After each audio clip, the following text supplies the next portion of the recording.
I think process before the prize.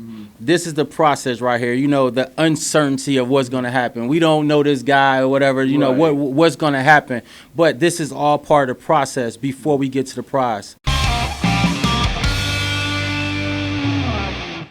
Hello, everybody, and welcome back to another episode of Warrior Weekly with myself, Brady Beedon, Kevin Brechmacher in the chair to my left. And let's start with, a mixed bag of basketball. The women, very good. The men, frustratingly close, at least on Saturday. Let's just start with the men. Let's start with the negative, end with the positive. Thursday, Northern Michigan is just not a good matchup for Wayne State, are they? No, I have to eat some crow, too, on this podcast because I keep saying Northern Michigan's the best team in the GLIAC. They go out Saturday and lose at Purdue Northwest to fall into third place by themselves. So maybe I wasn't right with that. But, yes, Maybe against Wayne State, they're the worst team to have to play. Yes, against Wayne State, for sure, they're the worst to play against just because they can beat you outside. They can beat you inside. The way they play defense just gives Wayne State a lot of problems. They're long inside as well, so the inside game for Wayne State really was unable to get going in both matchups this year. So I hope and I pray that Northern Michigan isn't in our bracket for the GLIAC tournament because I don't think it's going to go well, unfortunately. You never know. I always say it's tough to beat a team 3 times in 1 year, but I just think it's a bad matchup. So as long as we can avoid Northern Michigan, I kind of like our chances going forward. Well, yeah, because you look at Grand Valley's been a good matchup for the men. Fair State's been a good matchup, but Northern Michigan, Purdue Northwest have been ones that have not matched up well this year. Yeah, and I think it's because both teams have guys in the interior that can score the basketball, and they also can shut you down inside. And then even though Northern Michigan is kind of a Purdue Northwest on steroids a little bit, they're a little bit better, although saying that they lost to Purdue on Saturday to split on the season with them. But I'd still take Northern Michigan on a neutral court in a tournament situation for sure with those two teams playing. But it's just Purdue Northwest is kind of Northern Michigan light, the way they play.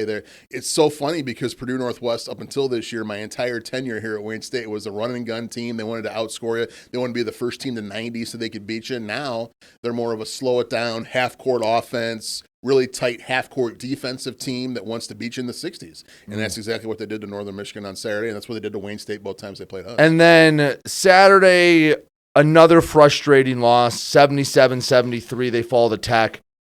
I'm not saying they should have swept Tech, but you've really come away from both games, and you're like, man, the men could have gotten at least one of them.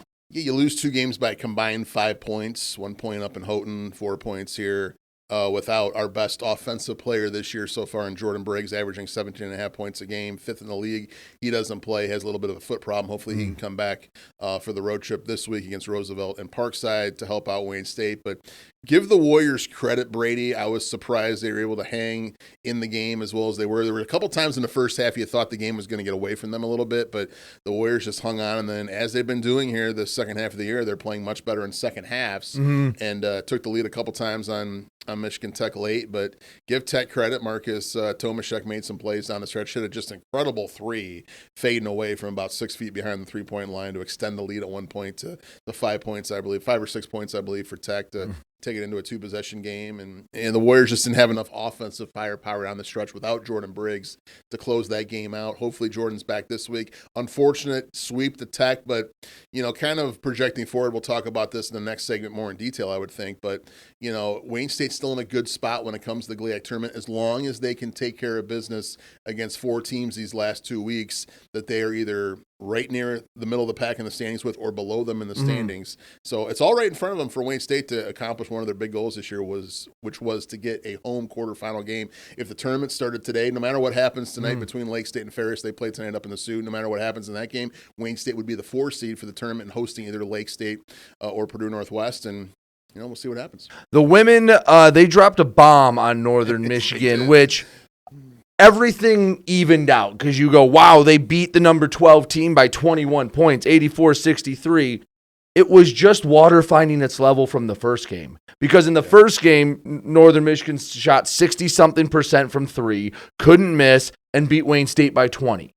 This time, they couldn't buy a bucket from 3. At one point, they were shooting like 18% from 3. They finished 6 of 23 to make it a little better. But their first half, they couldn't make a three-pointer if their life depended on it. And you put, the 80 minutes of basketball together, and Wayne State's 1 point better.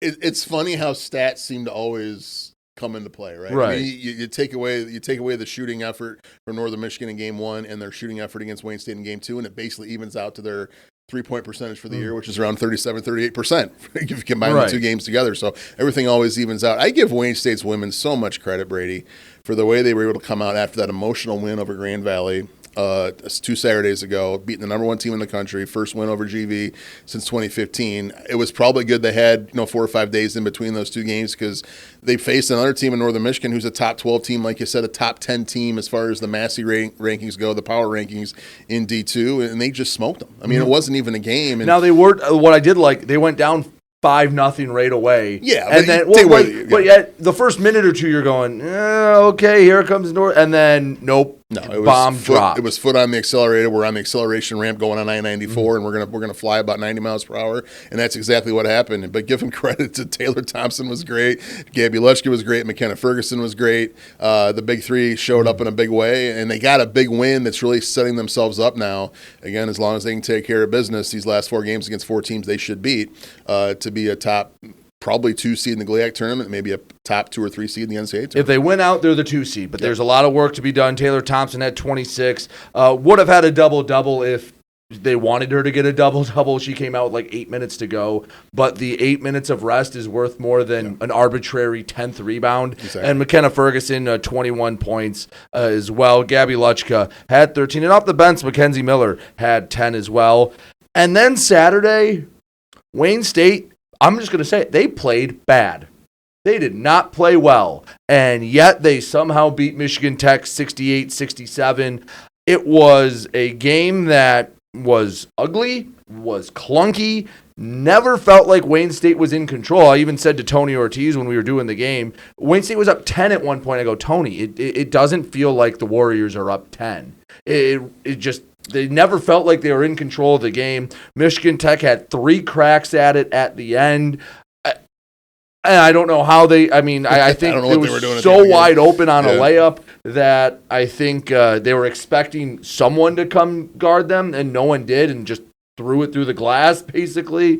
Gabby Luchka gets a steal on a inbound with 3 seconds left to survive 68-67. The ugliest win of the year for Wayne State, but a win nonetheless. Yeah, it reminded me a lot of the game up in Houghton between the 2 teams back on January 22nd, a game where Wayne State trailed by 9-10 points, I think, at halftime, had to come back in the second half and win the game. Tech's a tough team to play against. You look at their record. Okay, let's be honest right now. The top 4 teams in the GLIAC are 4 of the best teams in the country. When you're talking about Wayne State, Grand Valley, Ferris State, Northern Michigan, those are 4 of the best teams in the country, not just in the region, but in the country. Michigan Tech's in 5th place, but in any other league in the country, Michigan Tech would probably be either atop that league or maybe 2nd, 3rd place at the worst, and they're in 5th place in the GLIAC. So this is a good team, and it's a team. We keep talking about wanting to not get to finish above the 4 seed, so you didn't have to play Grand Valley till the final. Right. But you also don't want to finish as the 4 seed because you do not want to have to play Tech in the first round of the GLIAC tournament, even if it's at home, because they're a good team. No, it was a double-double for Gabby Luchka in the win, 16 and 10, 4 assists as well, and the big steal at the end. But I guess it's a sign of a good team when you can play a C-plus game and you found a way to win. Their defense, it was weird because when they gave up buckets, it was backdoor cuts. It was when they gave up a bucket, it was the easiest bucket they'd give up. But then they'd go stretches of 3 minutes and not give up a bucket. So it was either really suffocating defense or anger-inducing breakdowns. There was kind of no in between. Yeah, you just can't bring your A game every time. No, I don't care who you are. Now, the last 2 games Wayne State had played Grand Valley and Northern Michigan, take away the last 3 minutes against GV and the first maybe 3 minutes against Northern. That was the even A+ game for Wayne State. So you expected a non-A game from the Warriors, especially coming off those 2 emotional highs. So give them credit. A lot of teams would have lost that game at home and set yourself up in a worse position with these last 4 games coming up. But Wayne State found a way to win. That's why they're a great team, and hopefully they can take care of business, as we'll talk about in the next segment, against 2 teams on the road this week. They're always 2 tough spots to play in, but the Parkside one's the scariest one. Parkside's always tough to play against. Now the Wayne State women have always played well up there. We'll talk about that again later, but I'll tell you what, I continue to be impressed with this Warrior women's team this year, and the ceiling, I think, is really, really, really high. I would agree. Other things going on. Again, it's crossover season here in college athletics. It wasn't official when we talked last time, but Matt Wozniak was named GLIAC Male Diver of the Year. That happened after the recording, but before it was released. So a big congratulations to him. Won at both the 3 and 1 meter dive. So always like bringing home a, player of the year, diver of the year, whatever it may be. February 25th is when they'll announce the swimming and diving championships. Men's tennis had a couple of matches, fell at Toledo 5-2, but took care of Findlay 6-1. The women lost to Findlay 4-3. Spring sports are really getting underway. Baseball and softball, how about the start they had? Softball starts off 2-0. They start off 2-0. Second day down in Tennessee was canceled, but wins over Tiffin and Lincoln Memorial. And the baseball team ended up playing at UC in Cincinnati. A sweep of Tiffin, and they weren't particularly close. The men kind of dropped the hammer on the Dragons. They did, and anytime, you know this, Brady, anytime you can sweep a 4-game series, I don't care if it's the first series of the year, last series of the year in baseball, is a heck of an accomplishment. I don't care who you're playing, so that's a great start for the baseball team. Softball team as well. I'm impressed that the baseball team got all 4 games in. I know they have turf down there at UC. That was helpful for sure, and the women got, the softball team got 2 games in, which again, for this time of year, you'll take that and be very happy. Yes, and we'll talk more baseball and softball once basketball starts to wrap up a little more. They will kind of start to take center stage, but have a pretty good feeling, especially on the baseball side, that they can do some nice things. All right, coming up next, you'll hear my conversation with the newest head football coach, the 21st coach in Wayne State football history, Terrence Isaac Sr. Great conversation with him. Introduce you to the newest leader of your program here on Warrior Weekly with myself, Brady Beedon. All right, back here on Warrior Weekly as the newest football coach of Wayne State, Terrence Isaac Sr. joins us. Coach, I know it's been an absolute whirlwind for you the past week and a half or so. Thanks so much for coming down to talk with us. First of all, thank you for coming on, and as I like to start with everyone, I just wanted you to tell your backstory and everyone. So I know you played a lot of different places, and then you jumped right into coaching. So let's start with the playing days. Originally a Cleveland guy, yes, sir. Came from there, and then you went JUCO, and I'll let you take the baton from there. Tell everyone your backstory. Yeah, so I played high school football in Cleveland, Ohio. Back then it was called a Prop 48, I believe. So didn't really necessarily have the grades coming out. So had to go the JUCO route. So I went to Ely, Minnesota, went to Vermilion Community College, went there for 2 years, played there, had a pretty successful career there. Left there, went to Texas A&M Commerce, which was a D2 back then. They've transitioned to a D1 now. Played there, left there, played there 1 year, and then finished out at Midwestern State. Had a lot of football injuries and things like that, so went and played some semi-pro football for the Austin Rattlers up in Austin, Texas. Played there 1 year. Next year, got a free agent tryout with the Dallas Cowboys. Went there. I was there for a couple days. Got released. Great experience. Then I just went and played some arena ball for the next 3 to 4 years. Played in Indiana, played San Jose, and then I got a call from the Kansas City Chiefs to come in. First day of practice, tear my Achilles. That was over with. I said, "No what? I'm 28 years old. Let me go ahead and get into coaching." So it's been a great ride ever since. So you start coaching. Where was the first stop coaching wise? Man, I talk about a lot of times taking the back roads. A lot of times you have people that get on the highway and they go straight home. You right? No traffic. Everything's smooth. And then you have some guys that get on the highway to go home and there's some delays. It's accident, dead animal on the road, just things like right. that. But you still get home, right? You still get home. So I talk about taking the back roads a lot. So took some back roads and was able to kind of make some things happen taking the back roads. So that's an example that I use. But and then always stay ready. Always stay ready for anything. So you're coming to us from Rochester Community College, up in Minnesota. You had some success there. Just real quick, talk about that because I know you had a couple really nice seasons up there. Played in some big time games. Talk to us a little bit about your time at Rochester. Great experience there. Rochester is a great community. They welcome me with open arms. Spent 4 seasons there. every year we just improved, and every year we were one game away from the championship game. So was able to make it, win some conference championships, was able to go to a national championship. That was amazing.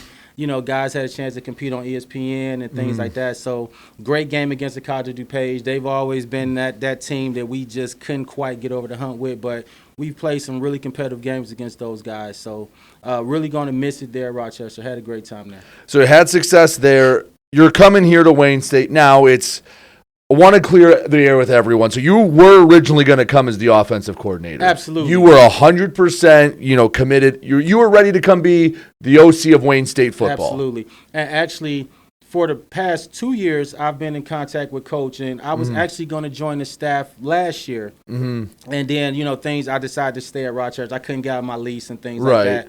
But yeah, I was set on coming in to be the OC here.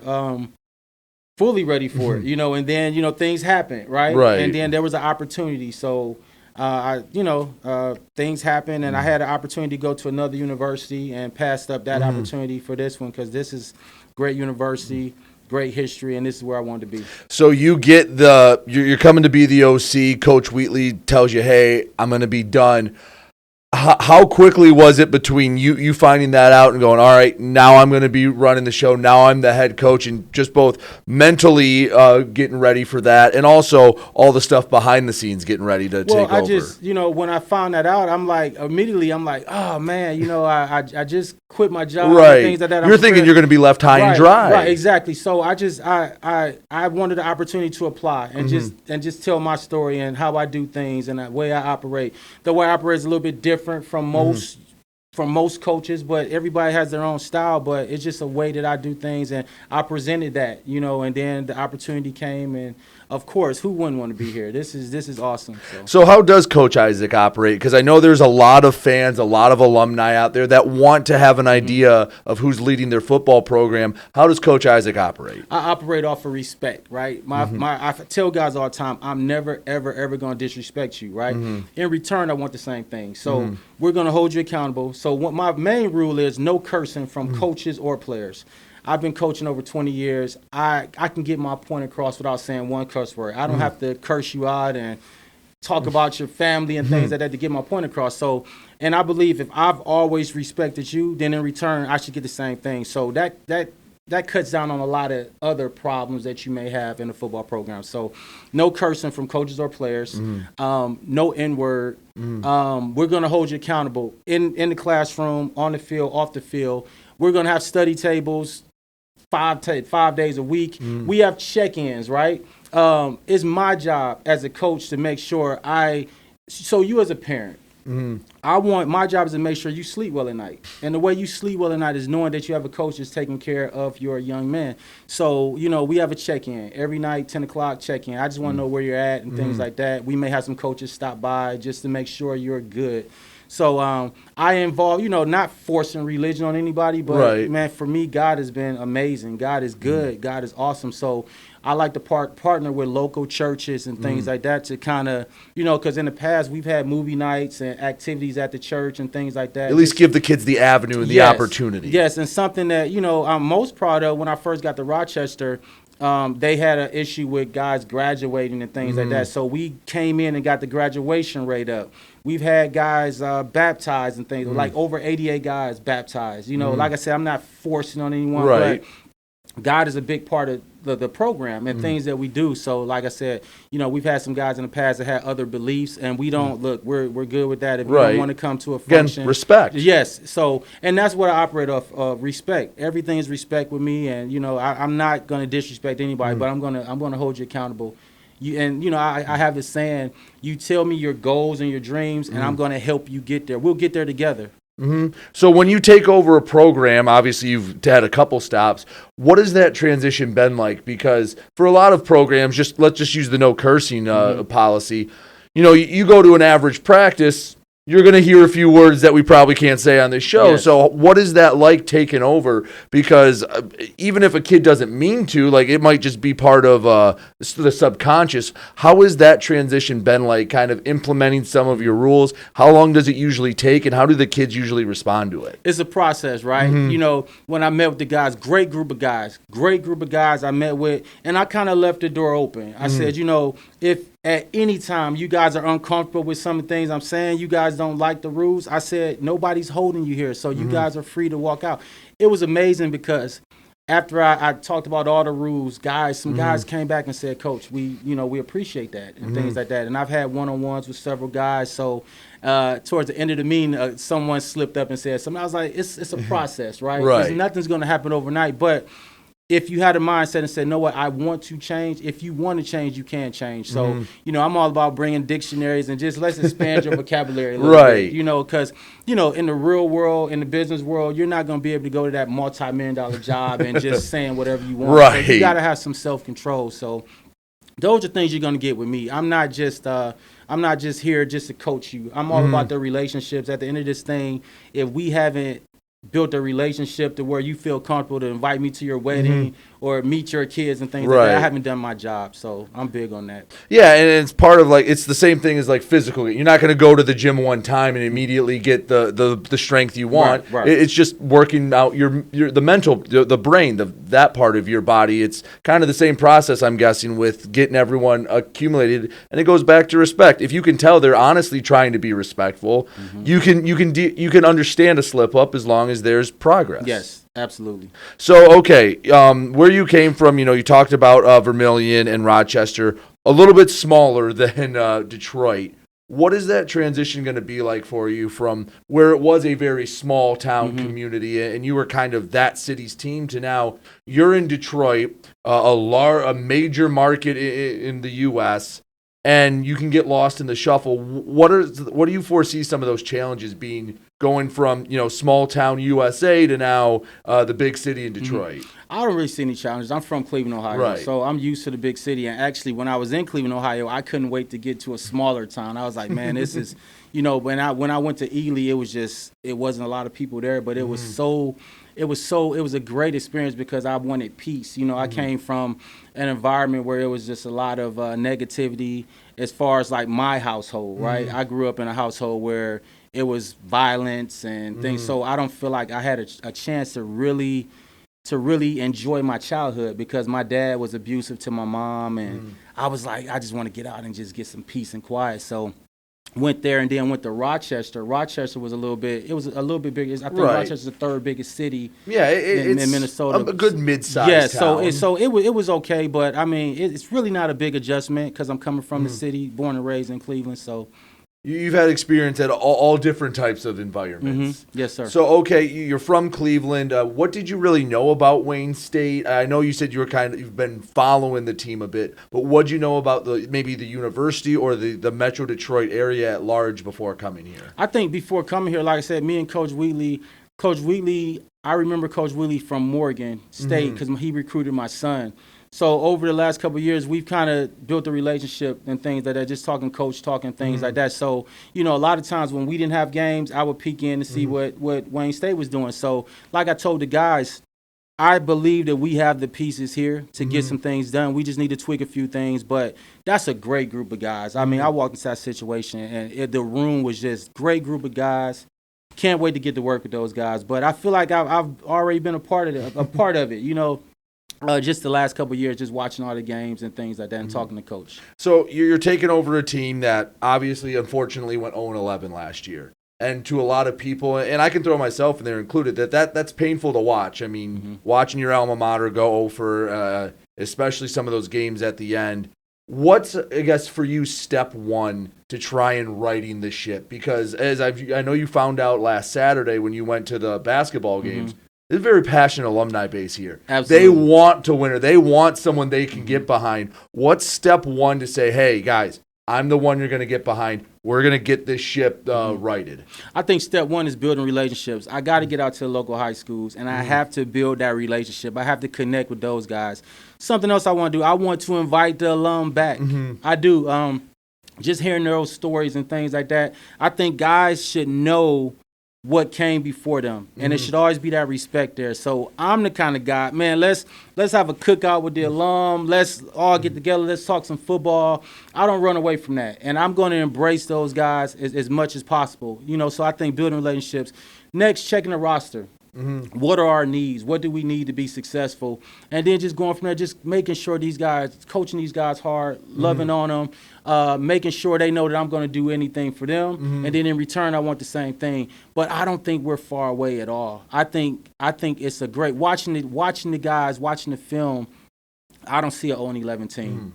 I see a bunch of guys that's willing to fight and guys that's ready to work. So I'm excited about that. So, okay, one thing I just want you to clear up for maybe people that are fans or don't maybe understand how football has changed so far, the transfer portal. So there's the window basically at the new year, and that's for guys to enter.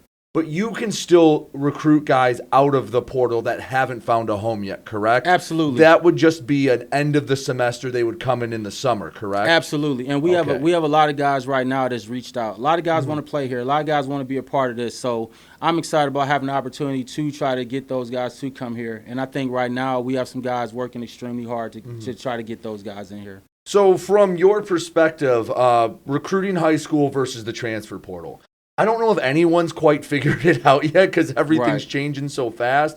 But now that you're at a 4-year where, JUCO, there's a lot of turnover. Hey, if you get a starter for 2 years, you did a great job getting a guy. Yes. But at a 4-year, what do you want to prioritize? High school, portal, a mix of both? What's your philosophy on recruiting? I think you have to have a great mix. You have to have a great mix because I think we all can learn from each other, right?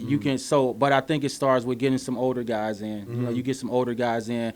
Just a true mix of guys because I think I've had some guys that they're freshmen. They've come in. They've been great leaders and great players. Then I've had some older guys that it's kind of like, man, you're 26 years old and you're still acting like, so I think it's just about having a great mix, but getting the right guys. You don't necessarily have to get the best athlete, but the right guy to fit your system. You can have a great athlete that's giving you all kinds of fits off the field. So is that worth risking the whole team?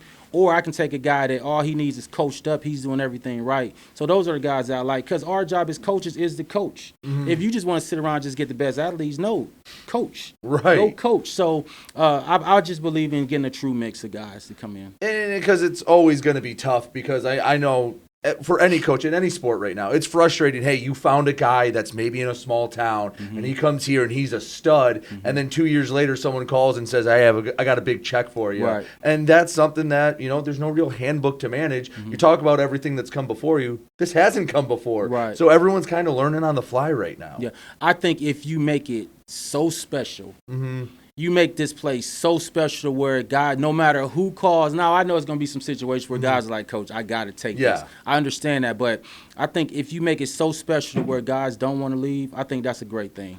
And it's funny you bring that up. I've talked with other coaches in the school, and you look, and there's so many played softball here, Coach Ty, or played tennis, or played whatever here. Coach Smothers in basketball, he played. This place has a gravity about them. I joke with Maggie, who runs our audio back here, who's our podcast director and producer, that once Wayne State gets its claws in you, it doesn't let you leave. I mean, look at me. I haven't left since I came here in 2015. So there is a point about that to, if you make it special, you don't want to let them leave. And again, back to the alumni, they're sticking around, whether it's someone that was on the 1975 championship team or someone that just graduated.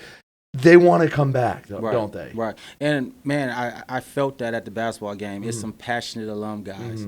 And, it was some honest conversations, and they told me how they felt. And some guys felt like, and some guys were like, man, we support you. But one thing I told them, I promise you, I'm going to give you everything I have, and it's going to be okay. Like, it is going to be okay. I promise you that because I won't be outworked in this process. And I know what I was given, and so I plan on coming in and doing the best I can. Let's talk a little X's and O's. Let's nerd out a little bit, football style. Offensive guy, I know you said you like to throw the ball. I believe what you told me on Saturday is you're throwing the ball coming off the bus. Yes. Give someone just a little bit of an idea of what a Coach Isaac team's going to look like on the field. Oh, yes, on the field. We're going to come out offensively. We're going to spread you out. We're going to throw the ball. I like to throw the step to run. And like I told you, we throw the ball getting off the bus. So I like to give you a bunch of different formations and things like that. But I'm a guy, I'm going to take what you give us. I'm going to be patient and take what you give us. Defensively, I have Coach Thurman coming in. He's a mastermind as far as like doing the things that he does. He's going to run a bunch of different formations at you. He's going to come after you. He's going to blitz you. He's going to get you off course, things like that. So I'm excited about what's coming in and what we have to do to get to where we need to be. So I know you're establishing your coaching staff right now. You're in the process. The paperwork has processed, some it hasn't. What can you tell us at this point about your coaching staff and how that process has been going? So the process has been going smooth. I know you met, I believe you met Coach Robertson, my old I saw him there. Yeah, Coach Robertson, he'll be in. Coach Thurman will be here in a couple of weeks. He'll be the DC. My OC will be coming in. He's coming from Fort Lewis.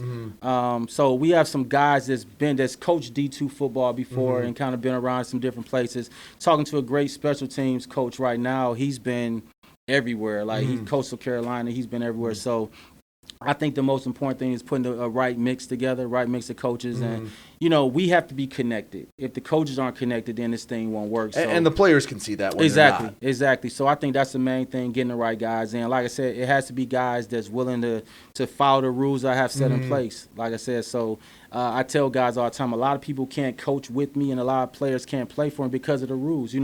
I interviewed a guy not too long ago, and I was like, well, no cursing. He's like, Coach, I have to curse. I was like, no, well, this probably won't work then. Right. Because then if I'm saying no cursing, you're cursing, right, then it won't work. So, and he was a great guy, but I respect that, Right. It's hey, no hard feelings. Right. It's just right. We're just not. I'm sure you're going to be a good football coach somewhere else. Just it won't work here. Yes. I did know you said you have at least one guy that has local ties on your staff to help you kind of navigate this newer area for you. Yes, Coach Robertson. He's from Flint. Okay. And I told him, I said, man, when you get here, we're going to get in the car. We're going to go around all the high schools, and we're going to introduce ourselves. I know he's going out at the end of this week, and he's going to start that process as well, and I'll join him in that. Gotcha. So, yeah, I obviously I think if there's one thing to take away from this talk, relationships are everything, whether it's with a player, whether it's with your coaches, or whether it's with high school coaches. I think relationships are number one for you. Is that fair to say? Absolutely. It's important. Like I said, I'm gonna hit the ground running and go and meet those high school coaches and meet the people that I need to meet. And get this thing going. So you're stepping in midstream, right? So you're stepping in kind of right when traditionally winter conditioning would be starting, a little before spring ball. How do you kind of catch it in stride and not lose any time, because these are important months to prepare for the season? How do you try to get everything ready for spring ball, which is, I'm sure to you, feels like you don't have enough time in the day to get everything ready? Right. I think, like I said, this week just looking at the roster, seeing what we have, I don't think we have enough O-line and D-linemen to actually have a spring ball per se, but just by pure quantity, right? Right. Yeah. So we can go out there and we can work fundamentals. We can work some install. We can still do all the individual things that we need to do. So we'll still do football specific things, but we just won't have a spring game. Yeah, you're not going to have, two teams of 50 playing Right, against each other, because you need more than, 6-ish O-linemen to get that done. And then, I know some guys jumped in the portal, so I got some meetings set up with some of those guys. I talked to 3 guys last week that I think they decided to stay. So just continue to have these talks and try to keep the guys here that want to be here. And then I told the guys, if you don't want to be here, we can work together to try to find a place for you. Right. So, so spring ball, you're going to do what you can. What's your biggest goal to accomplish during spring ball? Coming in a little before then, what's the biggest goal you hope that from the first spring practice to whatever the spring games, the last spring practice is, what do you hope to accomplish with the team there? I think fundamentals and first and foremost, building relationships, right? We have to get to know each other, and I think that's important. Once we get to know each other, and then we can start building a foundation on what we need to do. But we'll be out there working. We will work. We will work. We will work. Even though we're not having a traditional spring game, we will be out there working hard. And then going into the summer, I know you were talking to me, you're hoping to keep a lot of the guys around and keep that work going to get everything you can out of them before fall camp. I think that's important, keeping as many guys. I know some guys may have to leave, but keeping as many guys around as possible, because I'll be over the summer and things like that. But I think, you can never get enough work in. So I think guys being able to stay here over the summer and get more work in, I think it'll help us out in September. All right, one of the last questions I have for you, Coach. What is the most important thing to a successful program, whether it's a JUCO or whether it's a Big Ten program? What's the most important thing for a college football program to be successful? I think process before the prize. This is the process right here. The uncertainty of what's going to happen. We don't know this guy or whatever, what's going to happen. But this is all part of the process before we get to the prize. So I think just hang in there. It's going to be okay. And I'm excited to be here. All right, last thing, I'll let you an open forum, whatever you'd like to say to fans, alumni, family of players out there. Anything you want, a message you want to get across to them to introduce you, say, hey, I'm your new football coach. Yes, I'm your new football coach, and just get ready. Stay tuned. It's going to be a great ride. I'm not saying it's going to be some ups and downs, but I'm excited to be here and looking forward to it. No, Coach, I've been excited to meet you, getting to talk to you, and yeah, you're right. The one thing I do like you talk about is it is a process. Like there's a lot of things that the average person doesn't see between the months of November or December and August that makes all the difference in the 3 months you actually play. Yes. So I appreciate it, Coach. I look forward to talking with you more, but I know you have a pretty busy week planned, so I don't want to take up any more of your time. But thank you for joining us, and I'm excited to see what happens in whatever the last day of spring ball is. Yes. Thank you. All right, Terrence Isaac, Sr., your new football coach. Thanks again for joining us here on Warrior Weekly. All right, great conversation with Coach Isaac. Before we talk about what's coming up, I just want to take a few minutes, talk about, the change in the football program, because obviously it was extremely abrupt. I mean, it was as quick of a change as you can have. And just a few thoughts. I got to talk with Coach on Saturday a little bit, got both on and off the air, and obviously you heard the conversation here. Here's what I can tell you about Coach Isaac. I don't know how good of an X's and O's football coach he is. He's had success at Rochester, and he's won a lot of places he's gone. We'll see in the fall X's and O's wise and how he manages the game. GLIAC's a very tough league. Wayne State always has a very tough schedule. We'll see what he does there. But here's what I can tell you is, Breck, you talk to coaches, and this is the analogy I'll use. If I'm talking to someone about getting a new car, building a car fixed, and someone goes, oh, we're going to have a sweet racing stripe on the side, and you're going to put a sound system, and we're going to get it lifted and hydraulics. Like, those all sound great and they're flashy, but they don't produce anything. But you talk to someone like, all right, we're going to get the right motor in there. We're going to get and talk about the guts and everything of the car that will make it last. You have a little more confidence in them. And that's what I can tell you. At least he understands what it takes. He's talking about the right things. And they're not the sexy, flashy things. It's about putting in the work. You heard him talk about the process a lot and what it needs to do and building relationships, opening it up back to alumni. And I do think he understands that. And one thing that I'll say to everyone out there that I know, yes, would it have been great to have someone with Wayne State ties take this? Yeah, I mean, you look at all our programs that a lot of them have ties. Coach Smothers, Coach Tynes, and there's many others that do. It feels like half of the coaches are Wayne State alumni.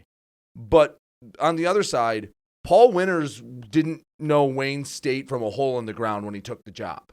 He had to be basically coaxed into taking the job. And now he's a legend and forever ingrained in Wayne State, history. So just because he doesn't have ties necessarily to Detroit, Paul Winters didn't. He played at Akron. He coached at Wisconsin. He didn't have any state of Michigan experience. He figured it out. And whether he's going to be, whether Coach Isaac is going to be another, we found our guy, or he isn't, it's going to be on him. If he fails, it's not going to be because he didn't put the work in, or at least it seems like it. Obviously, actions will speak for itself. But if he fails, I think it's just because he just wasn't up to the challenge. It's not going to be because he didn't put in the work and he didn't do things the right way. Yeah, first off, I have to say, congratulations on the 2 interviews, Brady. I heard the entire one. on Saturday at the basketball game, and then I heard the end of it. The one today, we'll hear the rest of it when the podcast comes out. But I couldn't think of anybody better to interview him first. Well, at Wayne thank you. State, being a former player yourself, you do a great job here on the podcast and calling games for us. I talked to him a little bit off the air on Saturday. You're on the big board when they introduced him. I was on the big board when they introduced him in the women's game. I snuck into the forbidden section to relax a little bit before the men's game on Saturday. I had a chance to talk to him for a few minutes, and the first thing I could tell is that he was excited to be here. Oh, 100%. And that hasn't always been the case with, I'm not going to name any names, but other coaches around Wayne State in my time here. He seems excited to be here. He also talked a lot about the nuts and bolts, kind of like what you said. He's not talking about, I'm going to come out there and win 9 games this year. Right. I'm going to turn this around in 1 year, blah, blah, blah. I mean, Brady, let's be honest, we were 0-11 last year. There's nowhere to go but up. So, hey, he has a winning record.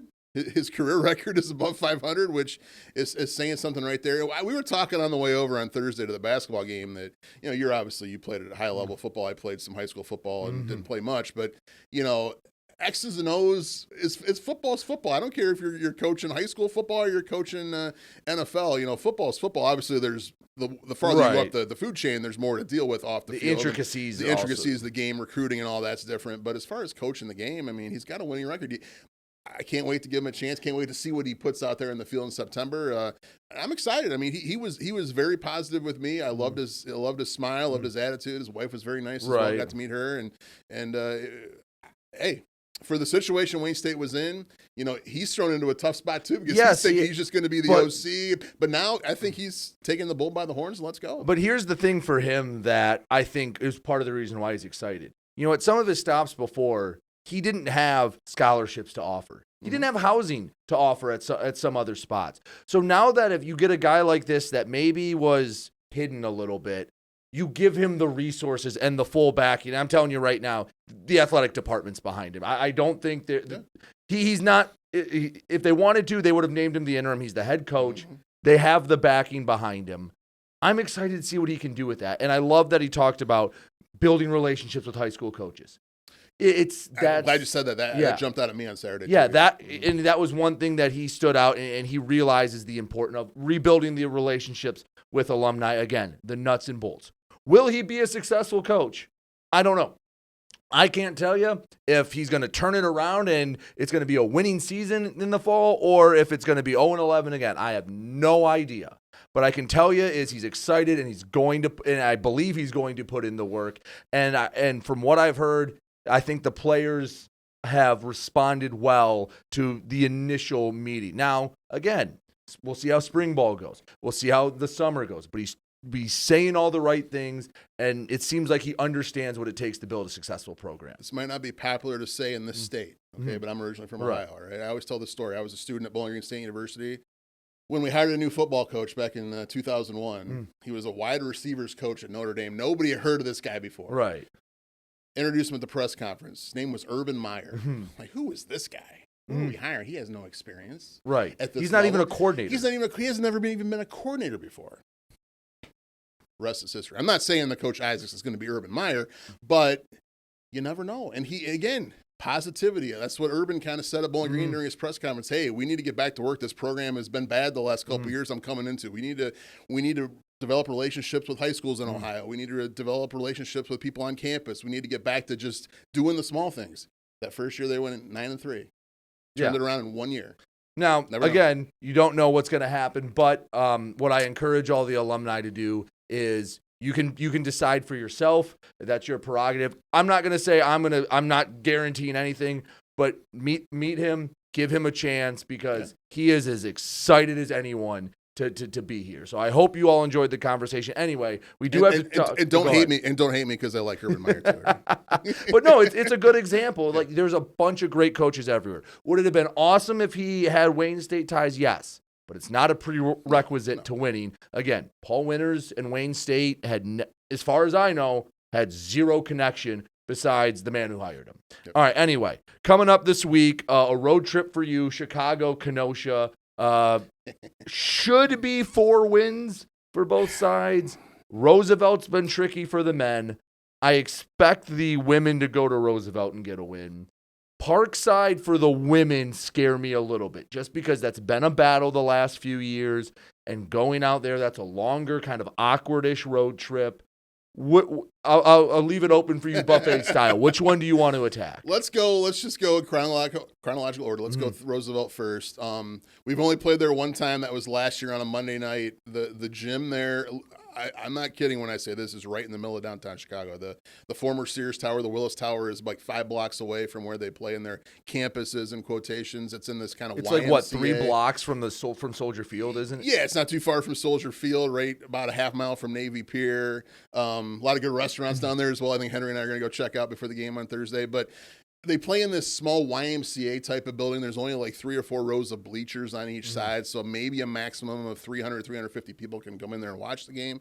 So definitely tune in on the Warrior Sports Network if you can't get into the game on Thursday. Remember, Central Time. So Central an hour time, later yes, than you think. 8:30 Eastern tip-off for the men, 6:30 Eastern for the women. So it's an interesting place to play. The women and men both lost there last year, and it ended up costing the men a first-round tournament game. They went from basically 4th place to 6th place by losing at Roosevelt.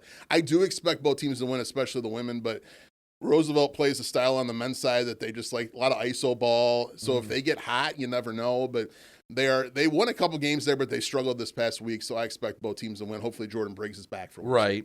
And then going to Kenosha, the men, that should be, they're both going to be tricky, but if they play well, we should come home with 4 wins. Yeah, if Jen does a great job on the women's side, Parkside's always tough to play. Again, that's why it's important to get the 2 seed if you're Wayne State, because then you don't have to play either Parkside or Michigan Tech in the quarterfinals. You'll probably get either Roosevelt or Davenport, which would be big. It would scare me a little bit to finish 3 and have to play Parkside in the first round, just because Jen's such a good coach. They're always ready to play against us. We saw that when the 2 teams played here in Midtown Detroit back in January. The women have always played pretty well at Parkside, though. I think their record's around 500 since Parkside came into the league. The men, on the other hand, have not. I think their last one up there was during the COVID season when we split the 2 games up at Parkside when we won the league. On paper, it should be 2 wins. But again, it's a tough place to play. The men need to come focused, especially if they get a win on Thursday to kind of follow it up. They've had trouble at times this year winning both games. They've done it on a few occasions, but winning both games of the weekend. But Parkside plays a style again. They shoot a lot of threes on the men's side, and if they're making their threes, they're going to be tough to beat. They shoot much better at home than they do on the road, but they've been struggling. They had lost like 7-8 games in a row there in the middle of the season. They finally won a couple here lately to try to get themselves back in the tournament picture. They're fighting even to get in the tournament right now. Wayne State can clinch a tournament berth if they win both games this week, and I still say their magic number of wins is 3. If they win all 4 games, they can't be any less than 4th. Right. If they win 3 games, they're probably going to be 4th. You have to worry about Lake State. Lake State wins tonight. The Lakers are scary. They're tied with the Northern Wayne State. Lakers. Yeah, the Lake State Lakers, because Roosevelt's the Lakers too. A lot of Lakers in this league. But if Lake State beats Ferris State tonight, then Lake State will be tied with Wayne State for 4th. But the Warriors have the tiebreaker because they beat them up there. And if they beat them again at home, they'll have the tiebreaker for sure at the end of the year by sweeping them. You have to worry about Purdue Northwest too, because again, we don't have the tiebreaker with Purdue. They're only a game behind Wayne State. They play the same schedule as we do. They play Parkside and Roosevelt this week too, and end with Saginaw and Lake State at home. So it's going to be interesting. But I still think three out of 4 Wayne State men get the 4 seed, and 3 out of 4 for the women. They can't finish any less than 3rd because they have the tiebreaker over Northern if they finish tied with them, because they beat Grand Valley once and Northern didn't, so both teams in good shape. Just got to take care of business. All right, other action going on. Fencing is actually at the Central Collegiate Fencing Conference Championships. Again, that's their D1 for fencing, so get to see how they do in their conference tournaments. Softball, I love this. They go to a dome in Chicago. Well, the funny thing is, speaking of that dome tournament, Jeff Weiss will be in the same county as us on Thursday, because he'll be over in Cook County too with the softball team. We'll be in downtown Chicago with Roosevelt. So even though both teams are different spots, we're going to be in the same county. 5 games for the women. They play Concordia, St. Paul, Lewis, who's the host, Minnesota, Duluth, Quincy, and Winona are the 5 games. They started 2-0. For spring sports, you can't dissect every single game for baseball and softball. So I think kind of once we get to about 10, 15 games, we'll kind of digest everything, see what's going on there. Baseball is going to go to Millington, Tennessee. They have a series against Lewis. Tennis is taking on, they're at Fairmont State. They're going out to West Virginia. for that one. So that's men's tennis. They play Fairmont State and Charleston. And I believe I have gotten everything. Again, you'll see the 25th is when swimming and diving announces their national tournament. Breck, did I miss anything? I think I got most of it. I think you got most of it. I'm just excited this week. Shout out Jeff Weiss for his weekly email to help me keep organized. Jeff helps us out. I'm looking forward to the Deep Dish Pizza in Chicago on Thursday, and then Kenosha has a great ice cream place. Again, America's Dairyland up there in Wisconsin. You can't beat it. So I'm looking for 2 nice spots this week. All right, come back with 4 wins, Breck. You'll be taking the trip out there. You can listen to all the games on the Warrior Sports Network. Again, 6:30 and 8:30 for the women and men's game. And then 2 o'clock and 4 again. Central Time on Saturday, 2 and 4 Saturday as well. All right, so Breck will come back with 4 wins. Thanks for tuning in to Warrior Weekly with Brady Beedon.